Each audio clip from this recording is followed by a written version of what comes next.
हरे कृष्णा। हरे कृष्णा। हम जो ये भगवत गीता की रीडिंग शुरू करने जा रहे हैं, तो उससे पहले हम देखते हैं कि श्रीमद् भगवत गीता जो है वो किस तरह का शास्त्र है। श्रीमद् भगवत गीता की महत्ता बहुत अधिक गाई गई है।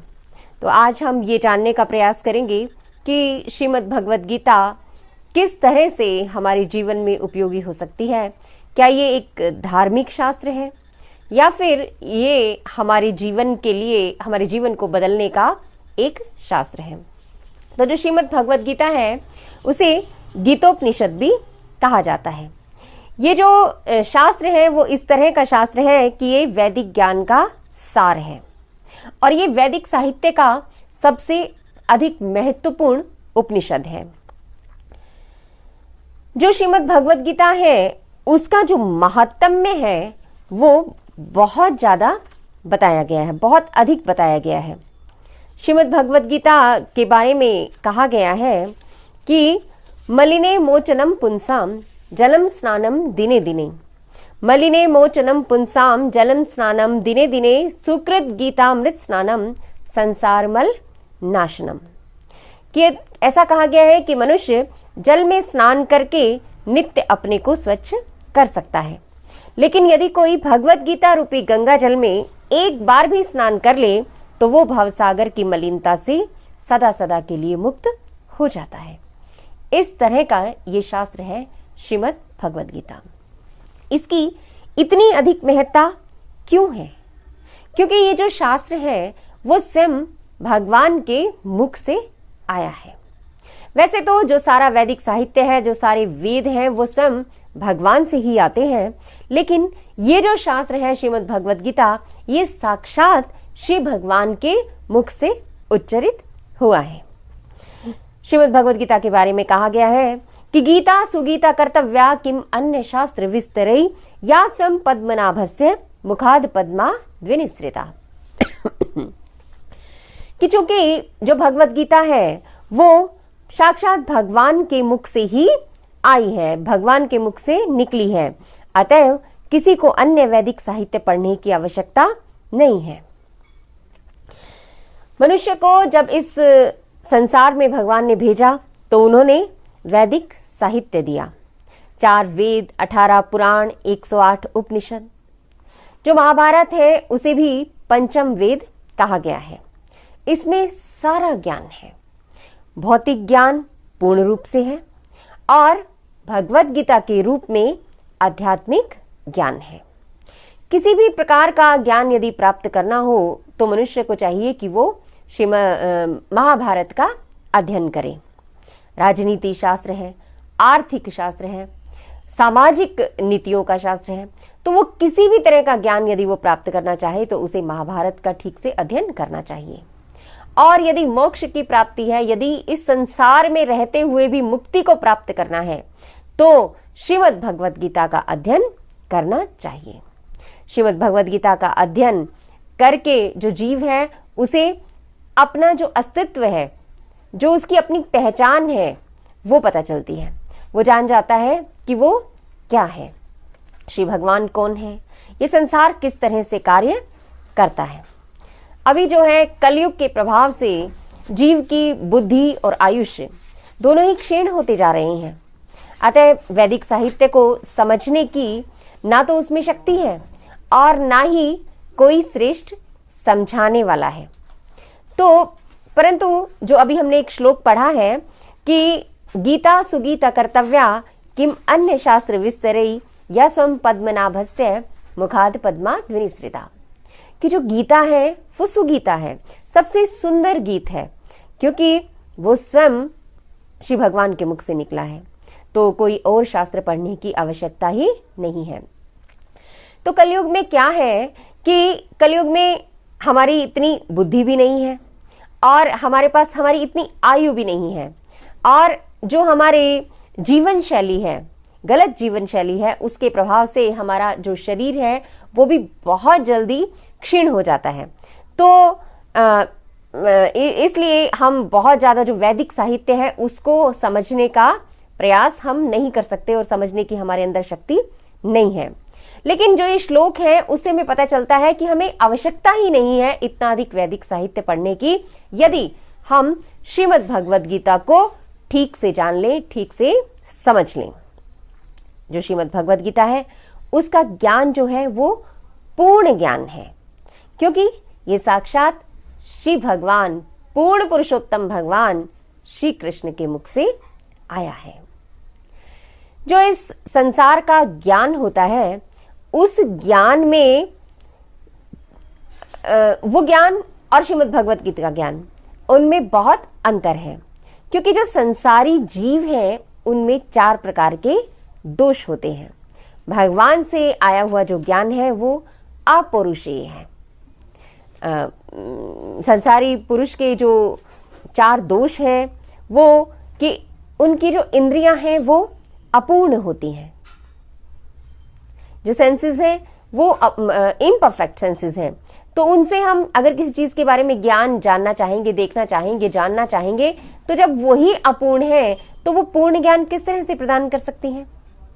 उदाहरण के लिए हम समझ सकते हैं कि हमारी जो आंखें हैं वो कितनी दूर तक देख सकती हैं, और वो दीवार के पार भी नहीं देख सकती।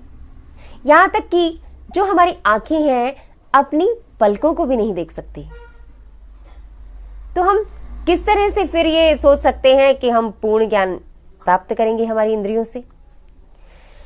लेकिन जो भगवान है उनकी जो इंद्रियां हैं वो पूर्ण इंद्रियां हैं। अंगानि यस्य सकलेंद्रिय वृत्तिमंती। भगवान किसी भी अंग से, एक अंग से किसी दूसरे अंग का कार्य कर सकते हैं। दूसरा जो एक दोष है संसारी पुरुष में वो ये है कि वो उसमें भ्रमित होने की प्रवृत्ति है। वो हमेशा भ्रम में रहता है। हम किसी भी चीज को ठीक से समझ नहीं पाते। जैसे रस्सी को सांप समझने की गलती कर लेते हैं। तो जो हमारी जो एक तीसरी प्रवृत्ति है वो है गलतियां करने की प्रवृत्ति। हम कितना भी कोशिश करें लेकिन फिर भी हम हमेशा गलतियां करते ही करते हैं। और जो चौथी सबसे बुरी बात है वो ये है कि हमें धोखा देने की प्रवृत्ति है।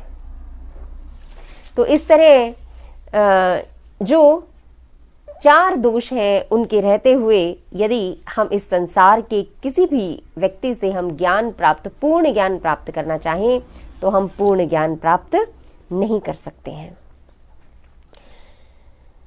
ये जो भगवत गीता है इससे हमें क्या क्या प्राप्त हो सकता है या इसमें क्या कुछ है। जीवन जीने के लिए जो भी कुछ हमें चाहिए वो सब श्री भगवान ने श्रीमद् भगवद गीता में बता दिया है। ये भगवद गीता एक तरह से एक मैनुअल बुक है। जैसे हम कोई टीवी या फ्रिज इत्यादि जब हम लेकर आते हैं तो उसके साथ में एक निर्देशिका पुस्तिका होती है ना, उसी तरह से ये श्रीमद् भगवद गीता जो है वो भी निर्देशिका पुस्तिका के समान है। हमें जीवन किस तरह से जीना है, हमें जीवन में आचरण किस तरह से करना है, सुख और दुख का सामना किस तरह से करना है, हमारा भोजन कैसा होना चाहिए, हमें उपासना किन की करनी चाहिए। तो इस तरह का जो भी हमें जीवन जीने के लिए ज्ञान चाहिए वो सब श्रीमद् भगवद गीता में बताया गया है। श्रीमद् भगवद गीता जो है वो हमें हर प्रकार के प्रश्नों का उत्तर देने में सक्षम है। हमारी सारी समस्याओं के जो हल है वो श्रीमद् भगवद गीता में बताए गए हैं।